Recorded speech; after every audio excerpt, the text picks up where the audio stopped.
नमस्कार मित्रांनो, मायक्रोबायोलॉजी मराठी चॅनलमध्ये आपले स्वागत आहे. त्या व्हिडिओमध्ये आपण बायोमास हायड्रोलिसिस जी प्रोसेस आहे याच्यामध्ये जे काही वॉटर मॉलिक्यूल आहे ते कसे रिॲक्ट होतात आणि कशी ही जी प्रोसेस आहे ती पूर्णपणे ऑन होते आणि कोणकोणत्या प्री ट्रीटमेंट याच्यामध्ये गरजेच्या असतात. तसंच ज्या बायोमास हायड्रोलिसिस प्रोसेसचा एन्व्हायरमेंटलवरती काय इम्पॅक्ट पडतो ते आपण या व्हिडिओमध्ये पाहणार आहोत. तर आपल्याला माहिती आहे एक व्हॅल्युएबल रिसोर्स आहे जे की प्लांट मॅटेरियलला कन्व्हर्ट करतात, ट्रान्सफॉर्मेशन करतात, जेणेकरून आपण एखाद्या रिन्युएबल एनर्जीमध्ये त्याचं आपण कन्व्हर्जन करू शकतो किंवा बायोबेस्ड जे काही प्रोडक्ट आहे त्याच्यामध्ये आपण याचं ट्रान्सफॉर्मेशनही करू शकतो. तर आता आपण पाहूया. तर ही जे बायोमास हायड्रोलिसिस आहे त्याच्यामध्ये ही जी प्रोसेस आहे ती कशी घडते तर आपण पाहूया. तर बायोमास हायड्रोलिसिस ही जी काही प्रोसेस आहे त्याच्यामध्ये कॉम्प्लेक्स कार्बोहायड्रेट जे असतात त्याला ब्रेकडाऊन केलं जातं, जेणेकरून जे प्लॅन्ट मॅटर्समध्ये प्रेझेंट असतात मग ते एक सिम्पलर युजेबल शुगरमध्ये कन्वर्ट केले जातात, जेणेकरून ही जी शुगर असते ती फर्मेंटेड करून आपण बायोफिल्डमध्ये किंवा एखाद्या बायोकेमिकलमध्ये सुद्धा याचा वापर करू शकतो.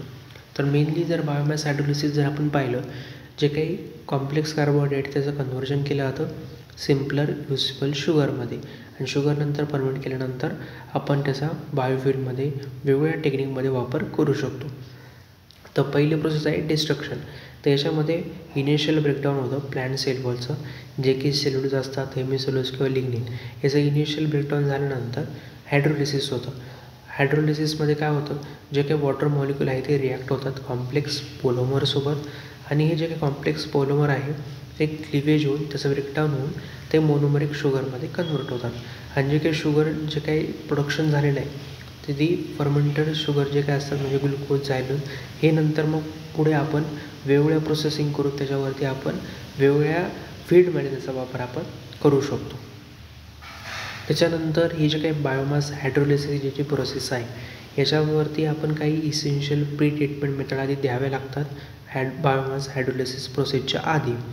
तर या ज्या टेक्निक आहे या जर आपण प्रोव्हाइड केल्या तर त्यामुळे जे काही कॉम्प्लेक्स बायोमास असेल ते इफेक्टिवली ब्रेकडाऊन होऊ शकेल आणि त्याचं जे काही हे जे प्री ट्रीटमेंट आहे ते नेसेसरी आहे, जेणेकरून ही जी टेक्निक आहे बायोमास हायड्रोलिसिस त्याची इन्हान्समेंट होऊ शकते, त्याची ॲसेसिबिलिटी वाढवू शकते आणि जे काही इनिव्हेटरी सबस्टंट आहे ते सुद्धा आपण याच्याद्वारे रिमूव्ह हे करू शकतो. पहिलं जे ट्रीटमेंट आहे फिजिकल प्री ट्रीटमेंट. तर याच्यामध्ये आपण ग्राइंडिंग वगैरे करून हे जे काही मॅटर आहे त्याचं आपण जे काही साईज आहे ते रिड्यूस करू शकतो, जेणेकरून तो केमिकल आणि एन्झायमॅटिक अटॅकसाठी तो रेडी होऊ शकेल. केमिकल प्री ट्रीटमेंटमध्ये जे काही ॲसिड असतील, अल्कली असतील, सॉल्वंट आहे याचा वापर करून जे काही लिग्निन आहे, हेमिसेल्युलोज आहे त्याला आपण ब्रेकडाऊन करू शकतो, जेणेकरून ते मोर अवेलेबल होतील हायड्रोलिसिस प्रोसेससाठी. कारण की हे जे हेमिसेल्युलोज आहे, लिग्निन आहे त्याचं कन्व्हर्जन होतं सेल्युलोजमध्ये आणि सेल्युलोजला डायरेक्टली आपण हायड्रोलिसिस केलं बायोमास हायड्रोलिसिस तर ते इझिली कन्वर्ट होऊन जातं, जेणेकरून जे शुगर आहे ते प्रोड्यूसही होते. तर बायोलॉजिकल प्री ट्रीटमेंटमध्ये जर विचार आपण केला तर असे मायक्रोऑर्गॅनिझम यूज करायचे जेणेकरून जर एक्झाम्पल आपण जर घेतलं लिग्निन डिग्रेड करणारे काही जे मायक्रोऑर्गॅनिझम आहे जे की एन्झाईम प्रोड्यूस करतात लिग्निनला डिग्रेड करण्यासाठी, तर मग ते मायक्रोऑर्गॅनिझमचा वापर करून आपण इफेक्टिवली त्याला डिग्रेड करू शकतो आणि त्यामुळे जे काय जो एन्व्हायरमेंटल जो अप्रोच आहे तो आपण बिगिन किंवा चालू करू शकतो.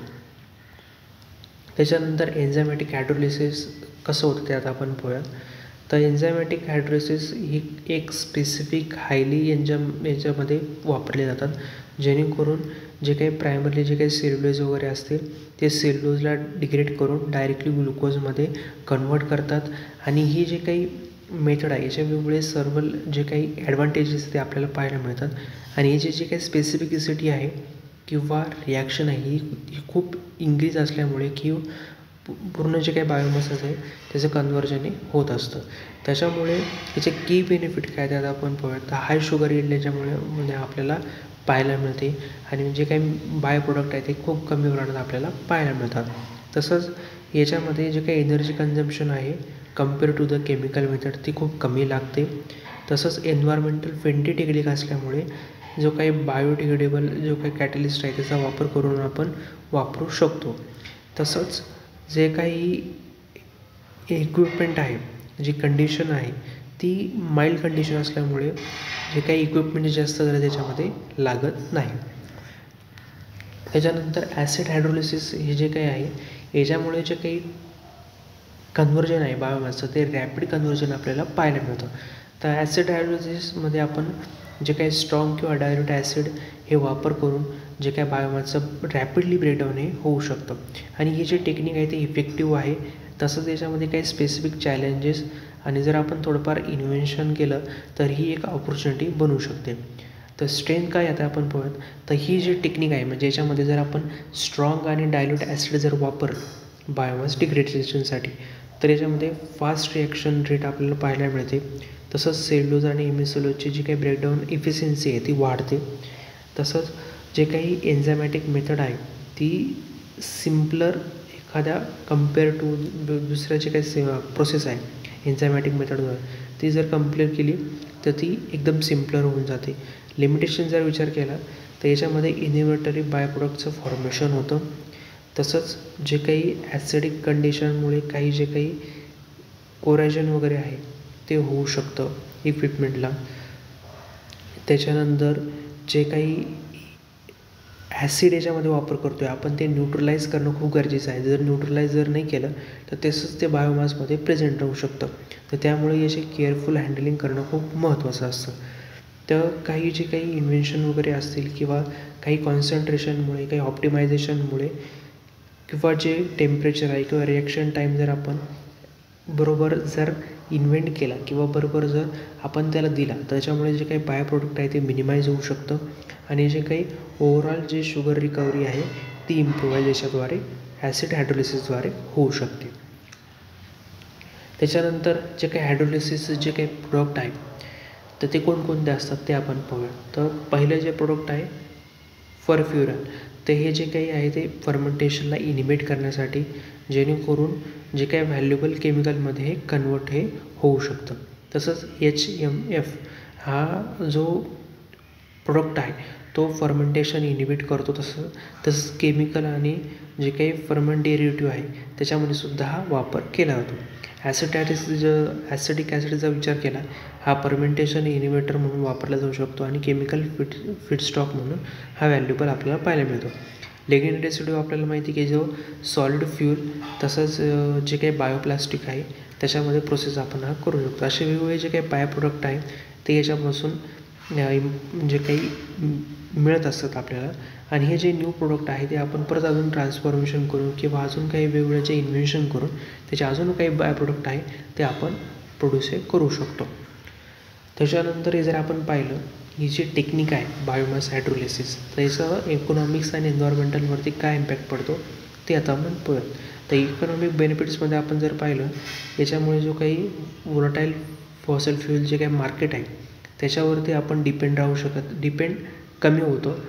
कारण की त्याची जी वापरण्याची जी पूर्ण ते आपण जे वापरतो व्होलाटाईल फॉसल फ्यूल मार्केट जे आहे फॉसल फ्यूल त्याचा आपण कमी करू शकतो. कारण की ही जी एनर्जी आहे किंवा ही जी सोर्स आहे तो जर आपण वापरला तर त्याची वापरायची आपल्याला गरज पडणार नाही किंवा आपण तो जो सोर्स आहे तो कमी करू शकतो. तसंच याच्यामुळे जे काही बायो रिफायनरीजमध्ये किंवा काही जे काही सेक्टर्समध्ये न्यू जॉब आपण क्रिएट करू शकतो. तसंच जे काही ॲग्रिकल्चरमध्ये किंवा फॉरेस्ट्री वेस्ट स्ट्रीममध्ये याचा वापर हा केला जातो. तर एन्व्हायरमेंटल इम्पॅक्ट जर आपण पाहिला जे काही ग्रीन हाऊस गॅस इमिशन होते compare to the fossil fuel हे याच्यापेक्षा जास्त प्रमाणात कमी असतं. तसंच जे काही सस्टेनेबल वेस्ट मॅनेजमेंट आपण याच्यामध्ये प्रमोट करतो आणि लँड यूज याच्यामध्ये होतं आहे आणि याच्यामुळे पोल्युशन जे काय आहे ते डिक्रीज होतं आहे आणि जे काही केमिकल प्रोसेसमध्ये जे काही जास्त प्रमाणात जे पोल्युशन वाढतं आहे ते याच्यामुळे आपण कमी करू शकतो. आणि याच्यामुळे जे काही सर्क्युलर इकॉनॉमी वगैरे असतील किंवा जे वेस्ट असतील ते मिनिमाइज करू शकतो. रिसोर्स आपण मॅक्झिमाइज करू शकतो आणि एखाद्या ग्रीनर फ्युचरमध्ये आपण याचा विचार हा करू शकतो. तर या व्हिडिओमध्ये आपण बायोमास हायड्रोलिसिस हा जो पॉईंट आहे तो डिस्कस केला. जर तुम्हाला माझा व्हिडिओ इन्फॉर्मेटिव्ह वाटला असेल नक्की व्हिडिओ लाईक करा आणि चॅनल सबस्क्राईब करायला विसरू नका. चला भेटूया पुढच्या व्हिडिओमध्ये.